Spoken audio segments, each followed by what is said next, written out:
नमस्कार साथियों, मैं कुंदन कुमार स्वागत करता हूं भविष्य निर्माण शिक्षण संस्थान के इस ऑनलाइन प्लेटफॉर्म पर। दोस्तों, आज का सेशन है मेरा करंट अफेयर्स का और करंट अफेयर्स में हम देखेंगे कल के दिनों में घटित राष्ट्रीय और अंतर्राष्ट्रीय खबरें जो आपके किसी भी परीक्षा के दृष्टिकोण से बेहद महत्वपूर्ण होने वाली है। तो क्वेश्चन को यानी आज के सेशन को शुरू करने से पहले हम 1 मिनट का आपका समय लेंगे। कल मैंने वीडियो के लास्ट में आपसे एक क्वेश्चन पूछा था।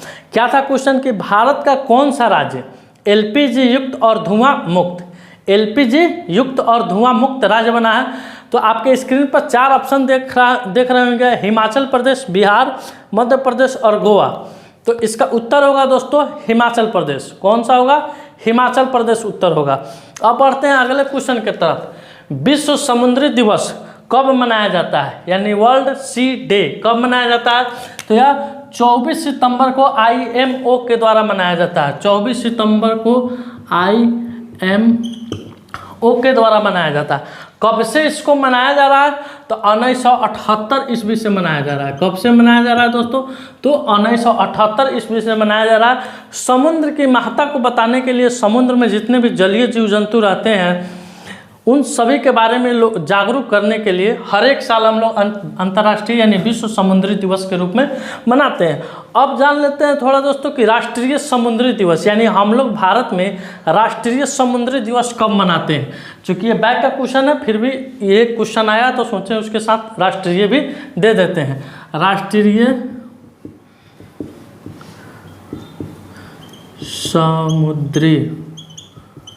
समुद्री दिवस ये हम लोग कब मनाते हैं?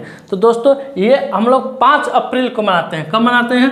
5 अप्रैल को मनाते हैं। राष्ट्रीय समुद्री दिवस हम लोग कब मनाते हैं? 5 अप्रैल को मनाते हैं। यह कब से शुरू हुआ? तो इसकी शुरुआत 1964 ईस्वी से हुई। इसकी शुरुआत 1964 ईस्वी से हुई। चलिए अगले क्वेश्चन की तरफ बढ़ते हैं। हाल ही में 20वें राष्ट्रीय पुस्तक मेले की मेजबानी कौन सा राज्य कर रहा है? तो दोस्तों अभी 20वें राष्ट्रीय पुस्तक मेले की मेजबानी यूपी यानी उत्तर प्रदेश के लखनऊ शहर में हो रहा है। किस शहर में? लखनऊ शहर में हो रहा है। यह पुस्तक मेला दोस्तों आपको 22 सितंबर से, कब से? 22 सितंबर से 2 अक्टूबर तक लखनऊ शहर में होगा। कहाँ होगा? लखनऊ शहर में होगा। आइए अगले क्वेश्चन पर चलते हैं। हाल ही में भारत का पहला लाइट हाउस उत्सव कहाँ शुरू हुआ? तो जान लेते हैं थोड़ा लाइट हाउस क्या होता है दोस्तों। आप चौक चौराहे पर अक्सर जाते होइएगा तो देखते होइएगा कि बहुत बड़े खंभे में ऊपर लाइट लगा रहता है, यानी वो चारों दिशा में प्रकाशित करता है, माने उस एरिया को चारों दिशा में प्रकाशित करता है। तो गोवा राज्य में लगभग हर एक नुक्कड़ पर, हर एक चौक चौराहे पर इस लाइट को लगाया गया है। इस लाइट को लगाने में सरकारी संस्था के साथ साथ प्राइवेट संस्था भी मिलजुल कर कदम से कदम मिलाकर चली है। इसीलिए गोवा सरकार के द्वारा, गोवा के मुख्यमंत्री के द्वारा गोवा में पहला लाइट हाउस उत्सव का आयोजन किया गया था। इसका उत्तर क्या हो जाएगा दोस्तों? गोवा हो जाएगा। आइए अब अगले क्वेश्चन की तरफ बढ़ते हैं। हाल ही में विश्व रेसलिंग चैंपियनशिप में भारत के किस रेसलर को कांस्य पदक मिला है दोस्तों? तो अंतिम पंघाल, नाम तो याद होगा, नाम अपने लोगों ने सुना होगा। कुश्ती आंदोलन के दौरान ये काफ़ी चर्चित चेहरा थी।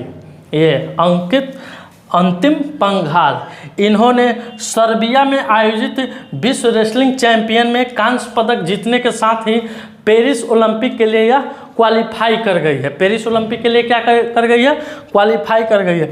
बीते कुछ दिनों यह काफ़ी चर्चा में रही थी कुश्ती आंदोलन के लेकर। आइए अगले क्वेश्चन में चलते हैं। हाल ही में केंद्र सरकार ने फसल अनुमान के लिए कौन सा मोबाइल ऐप लॉन्च किया है? तो अभी केंद्र सरकार ने यानी भारत के कृषि मंत्री नरेंद्र सिंह तोमर जी के द्वारा, कौन है कृषि मंत्री?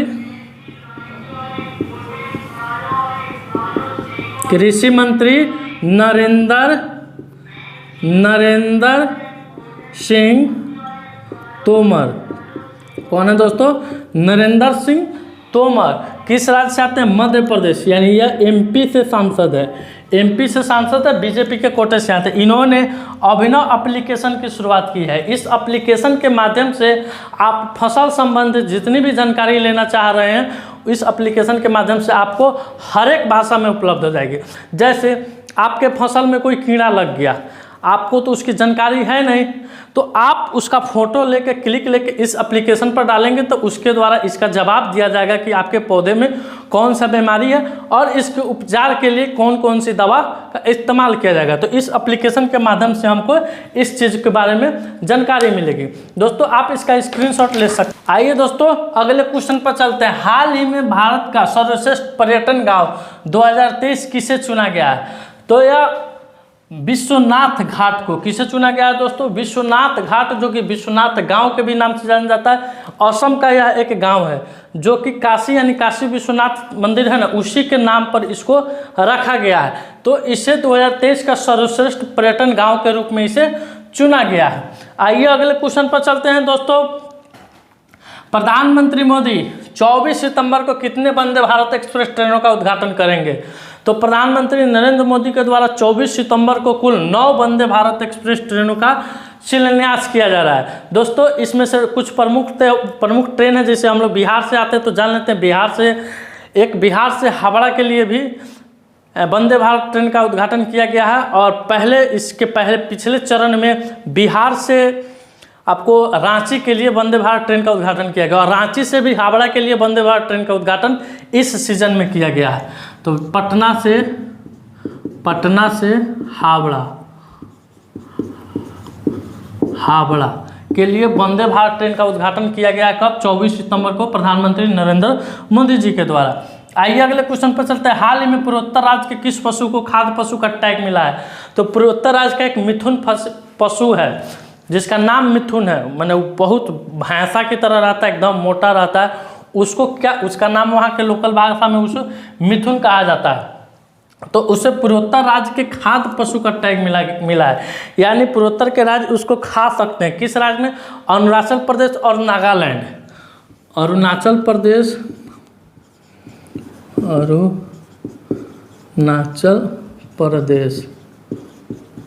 और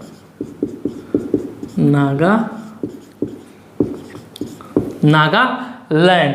क्यों इसको खा सकते हैं दोस्तों? कि इसके मांस में वसा की मात्रा कम होती है। मिथुन के मांस में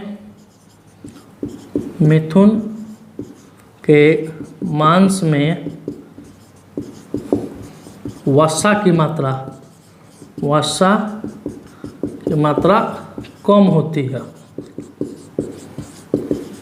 मिथुन के मांस में क्या होती है? वसा की मात्रा कम होती है। आइए अगले क्वेश्चन की तरफ चलते हैं। हाल ही में इजराइल ने अपने किस अत्याधुनिक AI संचालित युद्ध टैंक का अनावरण किया है? तो इजराइल के द्वारा अपने अभी अत्याधुनिक AI संचालित युद्ध टैंक बराक का अनावरण किया गया। किसका अनावरण किया गया दोस्तों? बराक का अनावरण किया गया है। आइए अगले क्वेश्चन पर। हाल ही में कौन सा देश ICC के तीनों फॉर्मेट यानी T20, वनडे और टेस्ट में, किसमें? T20, वनडे और टेस्ट में पहला नंबर 1 बना है? तो यह अपना देश भारत बना है। अभी भारत 500 ऑस्ट्रेलिया को हरा कर यह तीनों फॉर्मेट का ताज अपने नाम किया है। अब जानते हैं दोस्तों, भारत अभी एशिया कप हुआ है तो क्वेश्चन लाजमी सा पूछा जाएगा। तो एशिया कप में भारत ने किसे हराकर 8वीं बार का खिताब जीता है? एशिया कप में भारत किसे हराकर 8वीं बार का खिताब जीता है? कितना बार का? हराकर 8वीं बार का खिताब अपने नाम किया है। तो श्रीलंका को महज 51 रनों पर समेट दिया था। किसको दोस्तों? श्रीलंका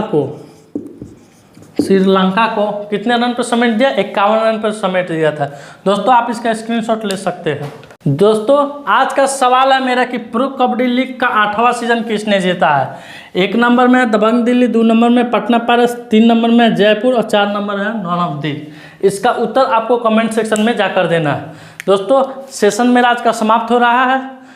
अगर यह वीडियो आप लोग को अच्छा लगे तो वीडियो को लाइक कीजिएगा, शेयर कीजिएगा। चैनल पर नए हैं तो चैनल को सब्सक्राइब कीजिएगा। मिलते हैं आपसे अगले वीडियो में, तब तक के लिए धन्यवाद। भारत माता की जय।